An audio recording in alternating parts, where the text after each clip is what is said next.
Kickflip ata ang isa sa pinakang simple pero pinakamaangas na trick sa skateboarding. Isipin mo na lang na napapaangat mo na nga yung board tapos kaya mo pa ito paikutin. Sobrang angas mo na nun man. Pero bakit nga ba sa dami-dami mo ng try parang hindi mo pa rin ito makuha? Huwag kayong mag-alala mga man kasi sa video na ito ay sasabihin ko sa inyo ang 5 rason kung bakit wala ka pang kickflip. Okay, number 1, wala kang solid na ollie. Alam nyo ba na ang pinakang requirements ng kickflip ay ollie? At kung ganito pa rin ang ollie nyo, sorry to say mga man, medyo malayo-layo pa talaga tayo niyan. Pero okay lang naman yon kasi sa totoo lang, hindi ka naman dapat mag-kickflip agad pagkatapos ng ollie. Dapat dumaan muna tayo sa ibang trick katulad ng shove it o kaya 180s bago tayo mag-try ng kickflip. Kaya kung nag-skip ka galing ollie papuntang kickflip agad, ito ang malaking dahilan kung bakit wala ka pang kickflip. Number 2, timing. Kala ng ibang beginners na ang timing ng paggawa ng ollie at paggawa ng kickflip ay parehas lang. Hindi, magkaiba sila mga man. Kasi sa ollie, kahit na mabilis ang pop mo,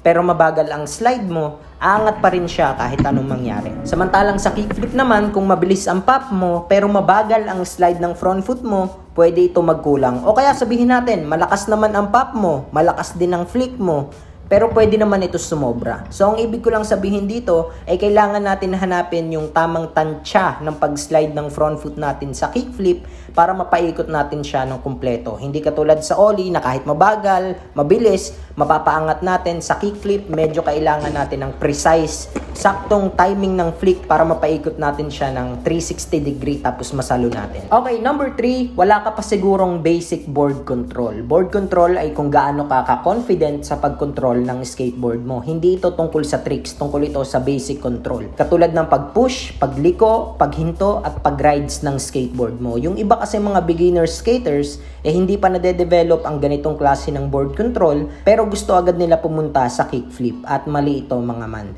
Dahil halos lahat ng trick sa skateboarding ay nanggagaling muna sa solid na board control.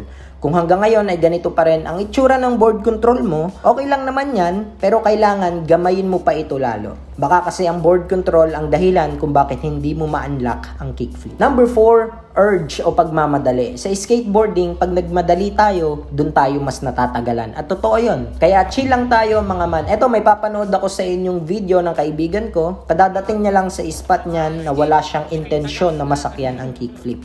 Tinatry niya lang paikutin kasi ine-enganyo namin siya na gawin yung kickflip. Pero sa kanya, kung hindi niya kaya gawin ngayong araw, hindi niya pipilitin. Yun ang maganda. Pero ano nga kalain natin mga man, nabuo niya sa araw na hindi niya ine-expect. So wag kayong masyadong magbuhos ng oras sa pagland sa kickflip. Hindi naman ito paunahan. Pasensyahan at tiyagaan talaga ang skateboarding. Number 5 at pinakang huli, heel flip. Anong heel flip, Troy? Nasa kickflip tayo. Mga man, meron kasing mga beginner skater na masyadong focus sa paggawa ng kickflip pero hindi nila alam na kaya nila gawin at unahin ang heel flip muna. Nagawa ko ng survey nito sa Facebook at meron talaga sa kanila na natutunan muna iland ang heel flip bago sa kickflip. Makakatulong kasi na maland din natin ang heel flip sa una para magkaroon tayo ng idea na so ganito ang heel flip. Ibig sabihin, ganito din pala ang kickflip. At oo mga man, ganun din nga. Walang pinagkaiba, baliktad lang yung ikot. So try nyo muna mag heel flip at baka ito ang trick na kailangan nyo bago kayo magkaroon ng kickflip. So yun lang mga man, sana may natutunan kayong bago dun sa video natin. Ingat kayo at skate safe. Skate safe, sabi mo. Skate safe.